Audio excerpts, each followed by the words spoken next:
Berikut adalah kisah lengkap tentang Yudas Iskariot, murid Yesus yang paling dikenal karena peran pengkhianatannya.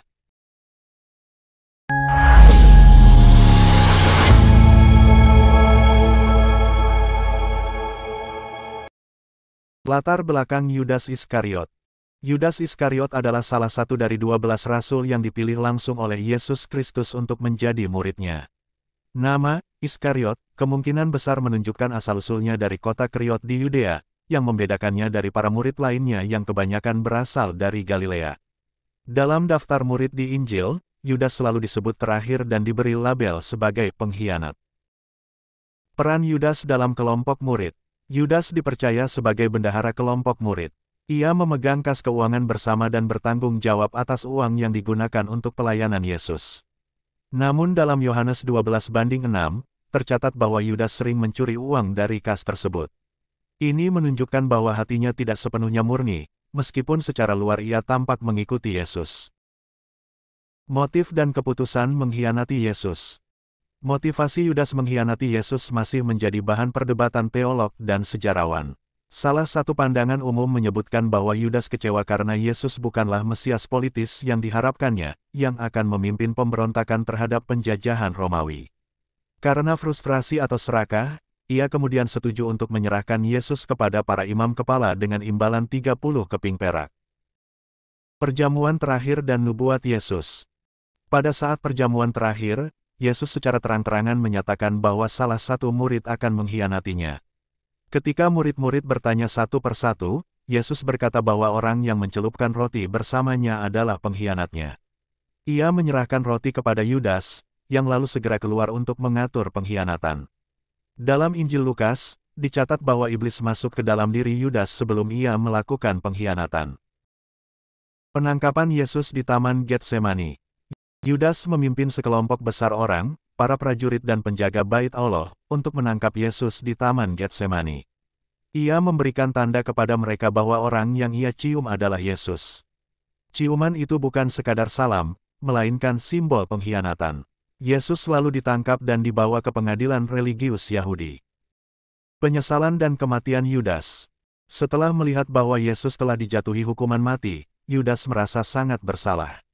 Ia kembali kepada para imam kepala dan mencoba mengembalikan 30 keping perak sambil berkata, "Aku telah berdosa karena menyerahkan darah orang yang tak bersalah." Namun para imam menolak dan berkata, "Itu urusanmu sendiri." Yudas pun melemparkan uang itu ke dalam Bait Allah dan kemudian pergi menggantung dirinya. Pertentangan cerita dalam kisah kematian Yudas. Dalam kisah para rasul, diceritakan versi berbeda tentang kematian Yudas. Dikatakan bahwa ia membeli sebidang tanah dengan uang hasil pengkhianatannya, lalu jatuh tertelungkup dan tubuhnya pecah, isi perutnya terburai. Tanah itu kemudian disebut Akeldama, atau tanah darah. Kemungkinan besar kedua versi ini menjelaskan peristiwa yang sama dari sudut pandang yang berbeda, atau ditulis oleh penulis yang berbeda dengan gaya yang berbeda. Pengganti Yudas, Matias. Setelah kenaikan Yesus ke surga, para rasul berkumpul dan memutuskan untuk memilih pengganti Yudas agar jumlah mereka tetap 12. Dua orang dipilih sebagai calon, Yusuf yang disebut Barnabas juga disebut Yustus dan Matias. Setelah berdoa, mereka mengundi, dan Matias terpilih menjadi rasul menggantikan Yudas. Pandangan teologis tentang Yudas. Beberapa pandangan menyebut Yudas sebagai alat dalam rencana keselamatan Allah. Tanpa pengkhianatannya, penyaliban Yesus mungkin tidak terjadi dengan cara yang telah dinubuatkan. Namun, Injil tetap menggambarkan Yudas sebagai orang yang bertanggung jawab atas keputusannya. Yesus sendiri berkata, "Celakalah orang itu, lebih baik ia tidak dilahirkan." Warisan dan simbolisme Yudas.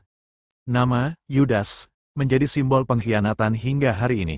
Namun kisah Yudas juga mengandung pesan tentang pertobatan yang terlambat, konflik batin, dan konsekuensi dari dosa. Ia adalah contoh tragis dari seseorang yang memiliki kesempatan untuk dekat dengan Yesus, tetapi memilih jalan yang salah karena cinta akan uang atau ambisi pribadi. Dalam pandangan Islam, Yudas Iskariot memiliki posisi yang cukup berbeda dibandingkan dengan pandangan Kristen, terutama terkait peristiwa penyaliban Yesus atau Nabi Isa alaihi salam. Perbedaan mendasar dengan pandangan Kristen. Dalam Kristen, Yudas Iskariot adalah murid yang mengkhianati Yesus dengan menciumnya dan menyerahkannya kepada para imam kepala untuk disalib. Ia kemudian merasa bersalah dan mati bunuh diri. Dalam Islam, Yudas dianggap tidak berhasil dalam pengkhianatannya dan mungkin menjadi korban dari rencananya sendiri, yakni disalib bukan sebagai pahlawan, tetapi sebagai pengkhianat yang dipermalukan. Kesimpulan, menurut pandangan Islam, Nabi Isa alaihi salam tidak disalib dan tidak dibunuh, tetapi diangkat ke langit oleh Allah. Orang yang disalib adalah orang lain yang diserupakan, dan dalam sebagian riwayat disebut bahwa orang itu adalah Yudas Iskariot. Islam tidak menekankan peran Yudas sebagai tokoh penting, melainkan fokus pada kemuliaan Nabi Isa alaihi salam sebagai nabi dan mukjizat penyelamatannya oleh Allah. Itulah cerita singkat tentang Yudas Iskariot, yang dirangkum secara naratif dari awal sampai akhir. Apabila kalian suka dengan videonya, silakan tinggalkan like dan komentar. Terima kasih.